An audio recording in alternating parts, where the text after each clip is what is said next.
भारत में दहेज प्रथा की बुराइयां समाप्त करने हेतु संभावित संभावनाओं की विवेचना की गई है। भारत में दहेज प्रथा हिंदू समाज का बहुत बड़ा कलंक है। इसे समाप्त करने के लिए भिन्न भिन्न समाजशास्त्रियों ने अलग अलग तरह की विचारधाराएं दी हैं। भारत में दहेज की बुराइयों को समाप्त करने हेतु सुझाव निम्नलिखित हैं। अंतर्जातीय विवाहों को प्रोत्साहन देना। समाजशास्त्रियों के मतानुसार दहेज प्रथा को समाप्त करने के लिए रामबाण औषधि है कि अंतर्जातीय विवाहों को प्रोत्साहन किया जाए।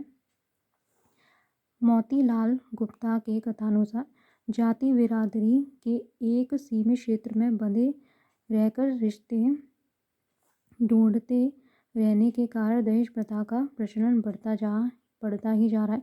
दहेज प्रथा को समाप्त करने के लिए अंतर्जातीय विवाहों को प्रोत्साहित करना आवश्यक है। दहेज के विरुद्ध जनमत तैयार करना।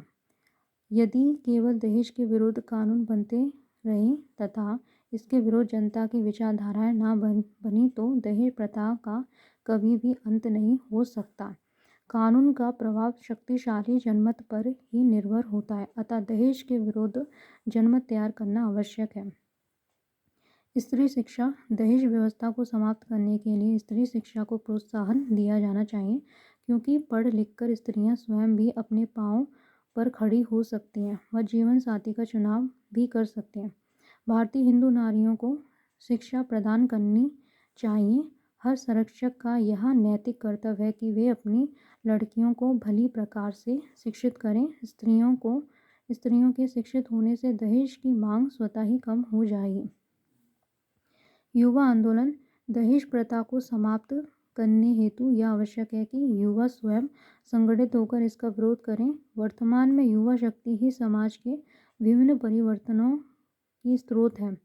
वर्तमान में आवश्यकता इस बात की है कि युवा शक्ति संगठित हो तथा दहेज रूपी सामाजिक बुराइयों को उखाड़ फेंके। युवाओं को दहेज न लेने न देने का संकल्प लेना होगा, तभी दहेज प्रथा रूपी बुराई को जड़ से उखाड़ फेंक सकेंगे।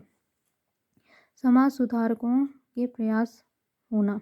दहेज प्रथा को समाप्त करने हेतु समाज सुधारकों का योगदान होना भी आवश्यक है। केवल कानून विधियां ही किसी की समस्या के समाधान हेतु उचित नहीं होती, बल्कि समाज के सुधारकों का योगदान भी अपेक्षित है।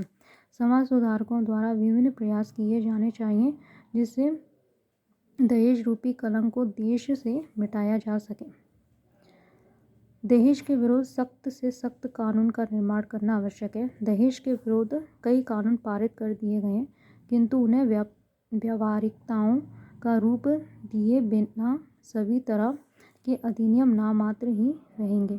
वास्तविक रूप में कानून दंड व्यवस्थाएं ही जनमत को परिवर्तित कर सकती है। सन 1959 में लोकसभा में दहेज निरोधक विधेयक अधिनियम प्रस्तुत किया गया तथा 9 मई 1961 को लोकसभा और राज्यसभा की संयुक्त बैठक में यह विधेयक पास हो गया व 1 जुलाई 1961 से लागू हो गया। दहेज निरोधक अधिनियम में दहेज लेने और देने पर प्रतिबंध लगाया गया और यह भी बतलाया गया कि विवाह के अवसर पर दिए जाने वाले उपहार दहेज नहीं माने जाएंगे। इस अधिनियम के पारित होते ही उस समय के कानून मंत्री श्री N.K. सेन ने यह आशा व्यक्त की थी कि अधिनियम पूर्ण होता हुआ प्रतीत नहीं हो रहा है, अतः कानून में सुधार होना भी आवश्यक है। स्वयं के द्वारा जीवन साथी का चुनाव करना।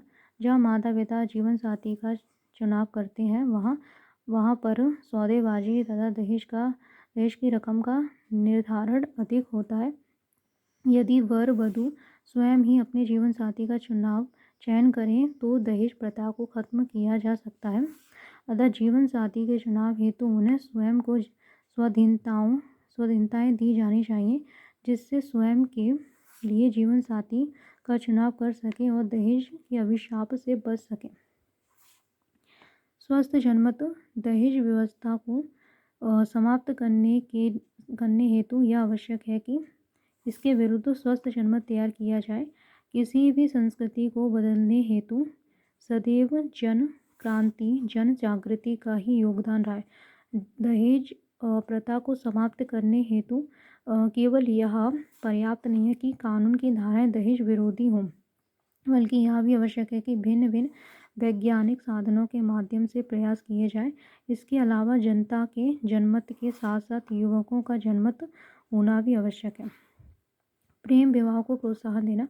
यदि प्रेम विवाह को प्रोत्साहन दिया जाए तो दहेज प्रथा से छुटकारा मिल सकता है। इस क्षेत्र में युवक को ही आगे आना होगा, उन्हें अपने दृष्टिकोण में परिवर्तन करना होगा।